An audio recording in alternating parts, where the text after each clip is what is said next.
भूतिया होटल, कमरा 11,021। विक्रम और उसके दोस्त हमेशा ही भूत प्रेत के मामलों पर हंसी उड़ाते थे। वे मानते थे कि ये सब केवल अफवाहें और डराने वाली कहानियां हैं, जिनका कोई आधार नहीं होता। उनके बीच एक अजीब प्रतिस्पर्धा चल रही थी कि कौन सबसे साहसी है। एक दिन जब वे एक पुराने और खंडहर जैसे होटल के बारे में सुनते हैं, तो उनकी उत्सुकता और बढ़ जाती है। होटल का नाम था नाइटफॉल पैलेस और ये शहर के बाहरी इलाके में स्थित था। कहते हैं इस होटल के कमरा 11,021 को लेकर कई अजीब घटनाएं घटी थीं। लोग कहते थे कि इस कमरे में रहने से कभी भी कोई लौट कर नहीं आया। विक्रम और उसके दोस्तों ने ठान लिया कि वे इस कमरा 11,021 में एक रात बिताएंगे और ये साबित करेंगे कि ये सभी भूत प्रेत की बातें केवल काल्पनिक है।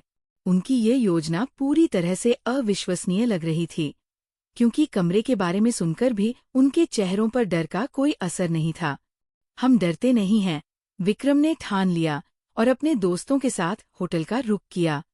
होटल नाइटफॉल पैलेस बहुत पुराना था और उसके चारों ओर एक अजीब सी खामोशी और डर का माहौल था। होटल की दीवारों पर मोल्ड और धूल की मोटी परत चढ़ी हुई थी और गेट पर एक बड़ी सी लकड़ी की पट्टी लगी हुई थी। रिसेप्शन पर खड़ा आदमी कुछ अजीब सा लग रहा था और उसकी आंखों में डर का एक साया था। उसने बिना किसी बात के कमरा 11,021 की चाबी विक्रम को दी और बस इतना कहा, इस कमरे में रात बिताने से पहले एक बार सोच लीजिए, बहुत से लोग यहाँ रहकर कभी लौटे नहीं।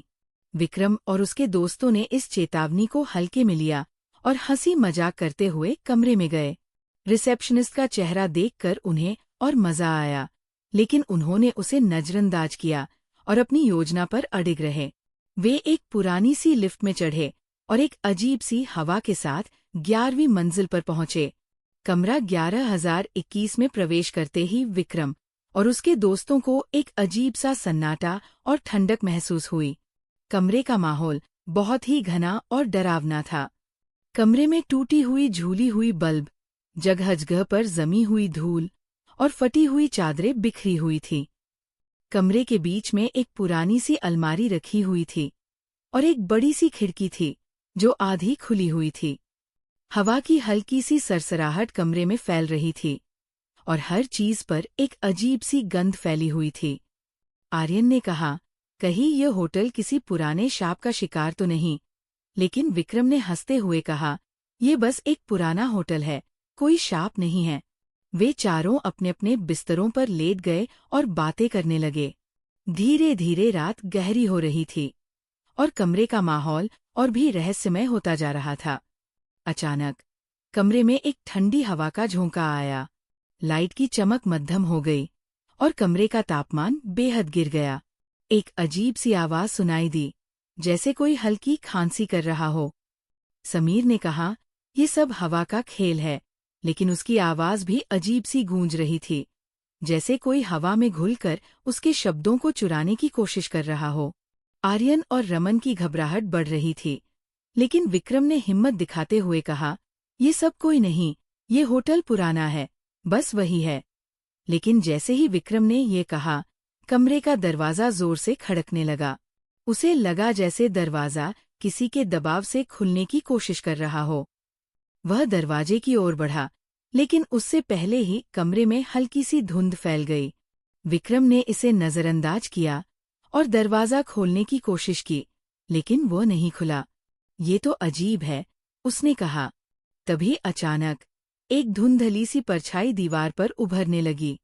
विक्रम और उसके दोस्तों की आंखें फटी रह गईं। परछाई धीरे धीरे आकार लेने लगी और विक्रम के सामने खड़ी हो गई। ये एक कटाफटा चेहरा था, जिसकी आंखें पूरी तरह से सफेद थीं और मुंह से एक धीमी सी खौफनाक आवाज आई, तुम लोग मुझे क्यों परेशान कर रहे हो? विक्रम और उसके दोस्तों ने डर के मारे शोर मचाया, लेकिन उनकी आवाज कहीं खो गई। उस परछाई ने अपना रूप और भयंकर बना लिया।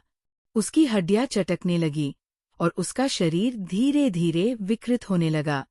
उसकी आंखों में गहरी लालिमा फैलने लगी। तुम लोग अब कभी नहीं जा सकोगे, उस आत्मा ने कहा। फिर कमरे में एक अजीब सी दहशत घेरने लगी। कमरे की हवा और भी ज्यादा ठंडी हो गई और विक्रम और उसके दोस्तों के शरीर सर्दी से अकड़ने लगे। एक एक करके वे सभी अपने आप को बेहोश होते हुए महसूस कर रहे थे।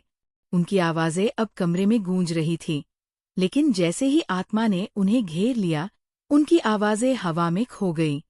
रात के बीचों बीच सबका शरीर जैसे पत्थर हो गया। उनके अंदर की सारी ऊर्जा जैसे चुराई जा रही थी। उनका मन अपने शरीर से बाहर निकलने की कोशिश करता, लेकिन वह बंधा हुआ था। आत्मा ने धीरे धीरे उन्हें अपनी ओर खींच लिया और उन पर एक शाप जड़ दिया।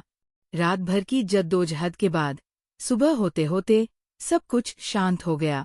अगली सुबह होटल की सफाई कर्मचारी ने कमरे का दरवाजा खोला, लेकिन अंदर का दृश्य देखकर उसके होश उड़ गए। कमरे में विक्रम और उसके दोस्तों का कोई निशान नहीं था। कमरा बिल्कुल खाली था, सिवाय कुछ बिछी हुई चादरों और एक पुरानी किताब के, जिसमें उनके नाम लिखे थे। होटल के सभी कर्मचारी हैरान थे। उनके बाद कोई भी उस कमरे में नहीं रुका। कहा जाता है कि होटल नाइटफॉल पैलेस अब भी खड़ा है, लेकिन उस कमरे में कभी कोई नहीं रुकता। रात को कमरे 11,021 में विक्रम और उसके दोस्तों की चीखें गूंजती है, और जब भी कोई उस होटल के पास जाता है तो वह कमरे की रहस्यमयी आवाजों को सुन सकता है। होटल के चारों ओर एक डरावनी खामोशी फैली रहती है, जैसे कोई सब कुछ देख रहा हो, लेकिन वह किसी से बात नहीं करता। समाप्त।